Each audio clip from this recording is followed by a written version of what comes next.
Hey guys, this is doctor Saurabh Jain और आज इस वीडियो में हम बात करेंगे कि एमबीबीएस फर्स्ट ईयर कैसे सरवाइव करना है। क्या क्या चीज़ें हैं जो आप एमबीबीएस फर्स्ट ईयर में कर सकते हो और कैसे कॉलेज में जाकर के अपने आप को ढालना है ताकि आप first year MBBS easily pass कर जाओ।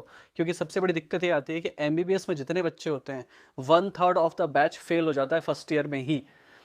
अगर आप 150 लोगों का बैच है तो 50 लोग आपके मोस्ट प्रॉब्ली फर्स्ट ईयर में ही फेल हो जाएंगे। 100 बच्चे ही पास हो पाएंगे। उसके बाद फिर उन बच्चों को जो 50 बचे गए हैं बच्चे वो दोबारा एग्जाम देंगे तब जाके वो पास करेंगे। तो फर्स्ट ईयर में थोड़ा सा ये प्रॉब्लम होता है कि फर्स्ट ईयर में पासिंग परसेंटेज कम होता है। इसलिए आपको स्टार्टिंग से चाहिए कि थोड़ा सा आप डिसिप्लिन चलो ताकि आप पास हो जाओ।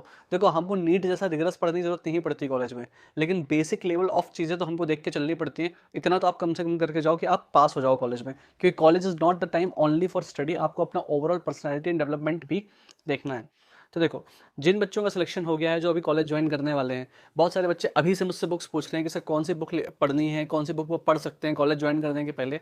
और मेरी आपको सलाह ये है कि ये टाइम अभी पढ़ाई करने का नहीं है। आपने बहुत मेहनत करी है, आप यहाँ तक पहुँचे हो, कॉलेज ज्वाइन होने में भी अभी टाइम है, काउंसलिंग अभी हुई भी नहीं है।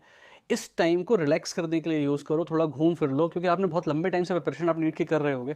तो डेफिनेट टाइम है कि डेफिनेट बात है कि ये टाइम आप अपने दिमाग को रिलैक्स करने के लिए, थोड़ा कुछ क्रिएटिव काम करने के लिए, कोई और दूसरी बुक्स पढ़ने के लिए, कोई वर्कशॉप अटेंड करने के लिए, कोई जगह घूमने के लिए, अपनी फैमिली के साथ टाइम बिताने के लिए यूज़ करो। क्योंकि धीरे धीरे करके आप फिर बिजी हो जाओगे अगले 5.5 साल के लिए। तो इस टाइम को यूज़ करो कुछ क्रिएटिव काम के लिए। और सबसे बड़ा काम जो इस समय आप कर सकते हो वो ये है कि आपने नीट के टाइम पर क्या क्या गलतियां करी थी अपनी पढ़ाई से रिलेटेड, उस चीज़ को एनालाइज करो। क्योंकि वो जो सीख आप अपनी लोगे, वही चीज़ आपको आगे पूरे एमबीबीएस के ड्यूरेशन में, नीट पीजी के टाइम पे भी काम में आएगी। तो अपनी नीट यूजी की जर्नी को प्रॉपरली एनालाइज करो, अपने पास वो चीज़ें लिखो कि आपने क्या क्या गलतियां की थी। अगर आप नीट यूजी का एग्जाम फिर से दे रहे होते तो आप किस तरह से चीज़ें डिफरेंट करते। क्योंकि ये चीज़ें सेम आपका पढ़ने का जो तरीका है वो आपके एमबीबीएस और आपके नीट पीजी में भी काम में आएगा। So learn to learn, so learn things that you have learn from your mistake. Okay, so जितना ज़्यादा आप सीख सकते हो अपने पुरानी गलतियों से, उतना ज़्यादा आप सीखो। It will be the best thing for you and the best utilization of this time. फिर भी हम शुरू करते हैं, जब आप कॉलेज पहुंच जाओगे तो क्या करना है। देखो, बच्चों के दिमाग में सबसे ज़्यादा डाउट ये आता है कि सर पीजी प्रिपरेशन कब से शुरू करनी है और फर्स्ट ईयर एमबीबीएस कैसे पास करना है। तो देखो, जब आप कॉलेज जाओगे, स्टार्टिंग में सबसे जो क्रिटिकल चीज़ होती है वो होता है आपका एनाटॉमी सब्जेक्ट, क्योंकि आपका डिसेक्शन हो रहा होता है उस समय। और प्रैक्टिकल्स जो भी हो रहे होते हैं वो आपको प्रॉपर्ली अटेंड करने हैं। लेक्चर्स हमको यूजली हैबिट में होता है कि हम बहुत टॉप क्वालिटी टीचर्स हमको मिलेंगे और टॉप क्वालिटी लेक्चर्स मिलेंगे, लेकिन जो हमारे कॉलेजेस में प्रोफेसर्स होते हैं वो उतने प्रोफेशनल टीचर्स नहीं होते। वो उनको कोचिंग में जाके और कोचिंग की तरह बहुत आपको मोटिवेट होकर पढ़ाना नहीं है। वो बहुत ओल्ड होते हैं बहुत सारे टाइम पर तो। और वो बहुत मीन्स उनकी पुरानी टाइप की थिंकिंग होती है, तो वो बहुत स्लो और बहुत आराम आराम से पढ़ाते हैं। उनके पास नॉलेज बहुत होता है, लेकिन वो पढ़ाने में उतना सफिस्टिकेटेड कई बार नहीं होते। तो आप कॉलेज में जाकर के अगर ये एक्सपेक्ट करो कि आपको बहुत कोई एनर्जी के साथ पढ़ा रहा हो, तो ज़रूरी नहीं है। तो हो सकता है आपको कॉलेज के लेक्चर्स बहुत बोरिंग लगे, लेकिन आपके पास सारे रिसोर्सेज यूट्यूब पर, ऑनलाइन बुक्स के थ्रू, और आजकल वीडियो लेक्चर सारे अवेलेबल हैं। तो आप अपनी पढ़ाई उस हिसाब से आगे चल के कर सकते हो। आपको कंप्लीटली कॉलेज के प्रोफेसर्स पे डिपेंड होने की जरूरत नहीं है, लेकिन अटेंड तो आपको करना पड़ेगा, क्योंकि अटेंडेंस का चक्कर तो होता है। So from the very beginning you have to be disciplined about attending the college. भले आप स्टार्टिंग में ज़्यादा पढ़ाई ना करो, डिसेक्शन हॉल और इन सब चीज़ों को तो आपको रेगुलरली अटेंड करना ही पड़ेगा। ओके, फिर अगर आप के पास ऑप्शन हो तो आप रहना हॉस्टल में, ना कि बाहर। हॉस्टल में रहने से बहुत सारी चीज़ें और भी आपको सीखने मिलती हैं। आपके सारे दोस्त होते हैं, लोगों से डिस्कशन होता है, और कुछ भी चीज़ होती है तो आप तुरंत आप कॉलेज तक पहुंच सकते हो। तो हॉस्टल में रहना पढ़ाई के हिसाब से ज़्यादा बेटर है इन कंपेरिजन टू बाहर रहने के। तो अगर आपको ऑप्शन मिले तो आप रहना हॉस्टल में। फिर देखिए, बुक्स की बात करते हैं। एनाटमी हो चाहे फिजियोलॉजी हो चाहे बायोकेमिस्ट्री हो, बुक्स पर मैं आता हूँ। आपका मेन गोल होना चाहिए फर्स्ट ईयर एमबीबीएस अच्छे से पास करना। तो जिस तरह से जब हम नीट यूजी की तैयारी कर रहे थे तो सबसे पहले हमने क्या देखा था, पास्ट ईयर पेपर्स, और हमने ये देखा था कि क्वेश्चन कहाँ से आता है। इसी तरह जब आप एमबीबीएस फर्स्ट ईयर में एंटर करते हो, सबसे पहला काम जो आप करोगे वो करोगे पिछले 5 साल के अपनी यूनिवर्सिटी के पेपर निकालना और पेपर्स अपने पास रखना, ताकि जो जो टॉपिक होता जाए आपको पता हो कि यहाँ इस एग्ज़ाम में क्वेश्चन कहाँ से आना है, लास्ट टाइम पर आपको क्या पढ़ के जाना है, क्या इंपॉर्टेंट टॉपिक्स हैं। और उस हिसाब से आप जैसे जैसे आपकी पढ़ाई चलती जाएगी, उन 5 ईयर के क्वेश्चंस पे ही बस फोकस करना। उसके हिसाब से अपने पास पहले से नोट्स बनाते चले जाना। से फॉर एग्जांपल मान लीजिए डिसेक्शन शुरू होता है, डिसेक्शन यूजुअली अपर लिम्ब से शुरू होता है, या कई जगह कई कॉलेज में एब्डोमेन से शुरू होता है। तो से फॉर एग्जांपल अपर लिम्ब अगर आप शुरू हो रहा है आपके कॉलेज में पढ़ाना, तो अपर लिम्ब से जो जो क्वेश्चन यूनिवर्सिटी में आए हुए हैं एनाटॉमी में, उन क्वेश्चंस की पहले से अपने पास एक लिस्ट बना लेना। और आप पहले से बीडी जो यूज़ करनी है एनाटॉमी के लिए, सबसे अच्छी बुक वही मानी जाती है पूरे इंडिया में। वहाँ से आप अपने पास पहले से ही यूनिवर्सिटी के क्वेश्चंस के आंसर्स की अपने पास नोट्स बनाते जाना। बहुत सारे आजकल और भी कोचिंग्स आ गई हैं जो नोट्स प्रोवाइड करती हैं, तो आप वो मटेरियल भी यूज़ कर सकते हो। It's all a very creative process, it's up to you. But the main goal is कि आपके पास नोट्स होने चाहिए प्रॉपर, जो आप लास्ट टाइम रिवाइज कर पाओगे, क्योंकि अनलाइक नीट यहाँ पर कोई एनसीईआरटी बायोलॉजी नहीं है। बहुत सारा सिलेबस होता है, बहुत सारा कोर्स होता है, लास्ट में दिमाग में सब खिचड़ी पकने लगती है, और यहाँ कोई फिजिक्स केमिस्ट्री भी नहीं, मतलब सब कुछ रटने वाला ही काम है। तो अल्टीमेटली आपके पास एक कंसाइज कंटेंट होना चाहिए लास्ट टाइम के लिए, जिससे आप रिवाइज कर सको।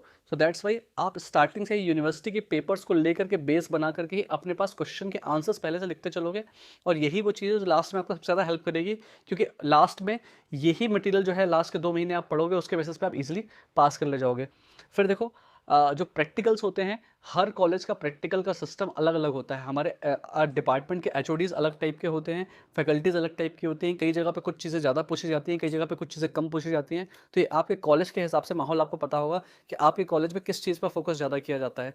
बट स्टिल जो भी चीज़ आपके कॉलेज में पूछी जाती है, वो आपके पास पूरा मटेरियल स्टार्ट पहले से इकट्ठा होना चाहिए कि लास्ट में पढ़ के क्या क्या जाना है आपके पास। और अगर बना पाओ तो प्रैक्टिकल्स के भी आप प्रॉपर नोट्स बना के रखना कि लास्ट में आपको पढ़ के क्या जाना है, क्योंकि जितना ज़्यादा आप कंसाइज लेके चलोगे और एंड को माइंड में लेकर के चलोगे कि सबसे लास्ट में आपको रिवाइज कहाँ से करना है, उतना ही आपके लिए लाइफ ईजी होगी। क्योंकि स्टार्टिंग में अगर आप दिन भर में 1-2 घंटे भी पढ़ाई को देते जाओगे, तो आपके लास्ट तक के लिए इतना सफिशिएंट है। और जैसे जैसे बीच बीच में आपके एग्ज़ाम्स होते जाएंगे कॉलेज में, तो एग्ज़ाम में आप जस्ट पास हो जाओ, ये भी अपने आप में बहुत बड़ी चीज़ मानी जाती है। कई बार पास नहीं भी हो पाते हैं इंटरनल्स में, लेकिन वो भी कोई दिक्कत वाली बात नहीं है। मेन पास जो आपका फाइनल एग्ज़ाम होता है, उस पर ही फोकस करना है आपको। सो बुक्स की बात करते हैं, एनाटॉमी के लिए बीडी चौरसिया, फिजियोलॉजी के लिए आप बच्चे नोट्स बनाने के लिए सैम्बोलिंगम या एके जैन यूज़ करते हैं। आप गाइटन या गेनोंग से भी पढ़ सकते हो, लेकिन वो बहुत टफ बुक्स हैं और मैं अभी सलाह नहीं दूंगा आपको वो पढ़ने की। आप मोस्टली नोट्स बनाने के लिए एके जैन और सैम्बोलिंगम पे फोकस करना फिजियोलॉजी में, एनाटॉमी में बीडी चौरसिया, एंड बायोकेमिस्ट्री में सत्यनारायण भी अच्छी है, वासुदेवन भी अच्छी है। लोग मज़े मज़े में लिपिनकॉट पढ़ते हैं, लिपिनकॉट भी आप पढ़ सकते हो, पर उससे आप एग्जाम में आंसर नहीं लिख पाओगे।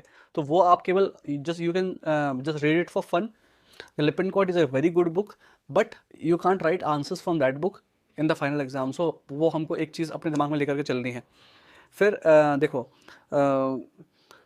प्री पीजी की तैयारी अभी आपको नहीं करनी है फर्स्ट ईयर में। Pre PG is a long game, 5 साल बाद आपको उसका एग्जाम होना है, या आपके टाइम पे हो सकता है नेक्स्ट आ जाए तो वो होना है। अभी से आप जो भी क्वेश्चन सॉल्व करोगे पास्ट ईयर के प्री पीजी के, वो अगले 4 साल 5 साल में पैटर्न चेंज हो जाएगा या क्वेश्चन चेंज हो जाएंगे। मज़े मज़े में आपको मैरो के या प्रेप लेटर के या जो भी मटेरियल अवेलेबल है मार्केट में, उसके वीडियोस देखने हैं। अगर आपके एनाटॉमी के, फिजियोलॉजी के, बायोकेमिस्ट्री के, तो सिर्फ आप वीडियोस देख लो, वो भी जस्ट फॉर फन, बिना स्ट्रेस लिए हुए। क्योंकि लास्ट में जब 2 साल बच्चे होंगे आपके एग्जाम को, जब आपका एमबीबीएस कंप्लीट होने वाला होगा, तभी आप प्री पीजी की प्रिपरेशन करना। अभी स्टार्टिंग से उसके पीछे मत पड़ना, अभी इंजॉय करो मेडिकल फील्ड को और देखो कि यहाँ पे क्या क्या अवेलेबल है, तभी आपको प्रॉपर मज़ा आ पाएगा डॉक्टर बनने में। ओके। और ज़्यादा से ज़्यादा अगर आप प्री पीजी का कुछ करना ही चाहते हो, तो वीडियोस आप मज़े मज़े में देख सकते हो, और पास्ट ईयर के जो भी क्वेश्चंस वो वीडियोस में ही बता देंगे, वही आप सॉल्व कर लेना। That is sufficient enough for you. First year में आपका पहला गोल होना चाहिए फर्स्ट ईयर पास करना, अभी प्री पीजी की प्रिपरेशन में नहीं पढ़ना है। So this was all, and मोटा मोटा यही आपको फर्स्ट ईयर में करना होता है।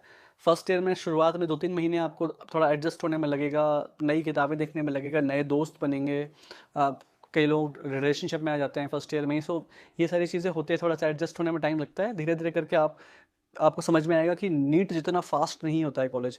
कॉलेज में हर चीज़ आराम आराम से चलती है। तो बस हम अगर थोड़ा थोड़ा रोज़ करते जाएं, तो लास्ट में सारी चीज़ों को एक बार अगर हमारे पास कंसाइज फॉर्म में अवेलेबल होती है, एग्जाम पास करना बहुत ईजी बात है। आपने नीट का एग्जाम निकाला फर्स्ट ईयर एमबीबीएस, तो आप बहुत आराम से निकाल लोगे। बात है बस डिसिप्लिन मेंटेन करने की। अगर आप साल भर थोड़ा थोड़ा करते रहोगे, फर्स्ट ईयर आपका ईजिली निकल जाएगा। फिर हम आगे आप सेकेंड ईयर, थर्ड ईयर भी आप इजीली निकाल सकते हो। फाइनल ईयर से आप पीजी प्रिपरेशन शुरू करोगे, फाइनल ईयर और इंटर्नशिप, इन 2 टाइम पर आप पीजी के लिए प्रिपेयर कर सकते हो। नेक्स्ट एग्जाम अगर उस टाइम पर आ जाएगा, तो उसके लिए थोड़ा सा हमारी स्ट्रैटेजी चेंज हो जाएगी। तो उसके लिए हम वीडियो तब बनाएंगे जब नेक्स्ट एग्जाम का हमको श्योर हो जाएगा कि वो हमारा आ रहा है। So this was all about first year MBBS. If you still have any doubt, please either comment or Telegram me, I will reply to you. Thank you.